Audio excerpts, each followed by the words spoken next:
Praise the lord. ఈరోజు దేవుని వాగ్దానము. సహోదరులారా, మీరు స్వతంత్రులుగా ఉండుటకు పిలువబడితిరి.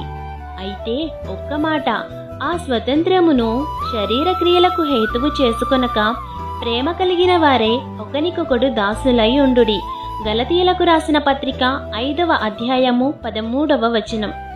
మీరు స్వతంత్రులై ఉండియు దుష్టత్వమును కప్పిపెట్టుటకు మీ స్వతంత్రమును వినియోగపరచక దేవునికి దాసులమని లోబడియుండుడి.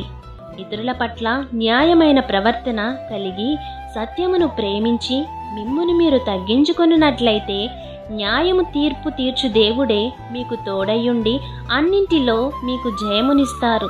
సాత్వికులు ధన్యులు, వారు భూలోకమును స్వతంత్రించుకొందురు. కాబట్టి న్యాయమైన ప్రవర్తన కలిగి దేవుని యొక్క దీవెనలు మీరు పొందుకోవాలని ఆశిస్తూ దేవుని సువార్త పరిచర్యలో మీ సహోదరి. ఆమెన్. God bless you.